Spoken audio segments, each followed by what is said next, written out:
జై శ్రీరామ్. రాములు వారి ప్రాణప్రతిష్ఠ ప్రోగ్రాంకి నిన్న సాయంత్రం రజనీకాంత్ లక్నోలో దిగారు, అతను ప్రైవేట్ ఎయిర్క్రాఫ్ట్లో. తర్వాత మన పవన్ కళ్యాణ్ చేరుకున్నాడు. అలాగే చాలామంది కంగనా రొనాల్డ్, తర్వాత అనుపమ్ ఖేర్ హిందీ బెల్ట్లో, తర్వాత రామానంద్ సాగర్ గారు తీసిన రామాయణం సీరియల్ ఉంది కదా, దాంట్లో రాముడి కింద నటించిన అతను, సీతమ్మ వారి కింద నటించిన ఆవిడ, అందరూ కూడా చేరుకున్నారు. అలాగా అంటే వీళ్ళు వీళ్ళు వీళ్ళు మన కనపడే సినిమా యాక్టర్స్. అమితాబ్ బచ్చన్ కూడా వస్తాడట. మరి ఇదే కాకుండా మన ఇంటర్నేషనల్గా నేపాల్, శ్రీలంక, భూటాన్, ఇవన్నీ హిందూ కంట్రీలు అనుకోండి. ఇవి కాకుండా మరి న్యూజిలాండ్, ఆస్ట్రేలియా, అక్కడంతా కూడా ఇండియన్ డయాస్పోరా ఉంటారు ఎక్కువ. వాళ్ళు లైవ్ స్ట్రీమింగ్ అంతా రెడీ అయిపోయారు. తర్వాత యుఎస్ 300 పైన థియేటర్స్లో లైవ్ స్ట్రీమింగ్ జరుగుతుంది. తర్వాత టైమ్స్ స్క్వేర్లో కూడా ఒక పెద్ద ఈవెంట్ చేస్తారు. న్యూయార్క్ టైమ్స్ స్క్వేర్ పెద్ద ఈవెంట్ జరుగుతుంది. ఇది ఇలా ఉండగా యూకే ఒక 25 హాల్స్లో లైవ్ స్ట్రీమింగ్.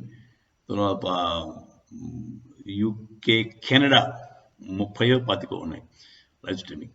ఇవన్నీ కాకుండా మనకి ఎవరు చేతిలో వాళ్ళు మన ఇంటర్నెట్ ఉంటే మీకు మీ యూట్యూబ్లో మీరు చూడొచ్చు. మీ హ్యాండ్ హెల్డ్ డివైస్, ఐప్యాడ్ కానీ ల్యాప్టాప్ కానీ ఎక్కడైనా చూడొచ్చు. తమిళనాడు గవర్నమెంట్, వెస్ట్ బెంగాల్ మమతా బెనర్జీ వాళ్ళు ఏం చేశారంటే, మేము ఇక్కడ పబ్లిక్ ప్లేసెస్లో లైవ్ స్ట్రీమింగ్ అలౌ చేయము అని చెప్పేశారు. పైగేమో ఇంకోటి, ఆ టైంలో కరెంట్ తీసేస్తానండి మమతా బెనర్జీ. చాలా తెలియదు. కరెంట్ తీస్తే ఉంది, ఎవరి మట్టుకు వాడికి ఇన్వర్టర్ ఉంటాయి. తర్వాత మీ మొబైల్ ఛార్జింగ్ ఉంటే సరిపోతుంది, ఇంకేం కాదు.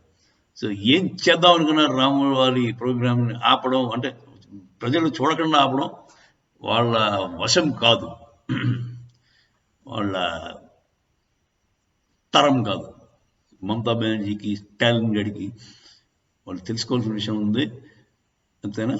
వాళ్ళు కొంచెం ఇప్పటికైనా బుద్ధి తెచ్చుకుని వాళ్ళు కూడా జై శ్రీరాముంటూ కలిసిపోతే కొంచెం హుందాగా ఉంటుంది, 4 ఓట్లు ఎక్కువ వస్తాయి. అది తెలుసుకోవాలి. నిన్న రాహుల్ గాంధీ గారు అస్సాంలో భారత్ జోడో నయా యాత్ర చేస్తున్నారు కదా. చేస్తున్నప్పుడు కొంతమంది యువకులు, అంటే అతను చెప్పడం హేమంత్ బిశ్వాస్ శర్మతో పంపించిన గుండాలని చెప్తున్నాడు. వాళ్ళేమో బీజేపీ ఫ్లాగ్ని పట్టుకుని వచ్చి జై శ్రీరామ్, మోదీ మోదీ అని చాంటింగ్ చేశారు.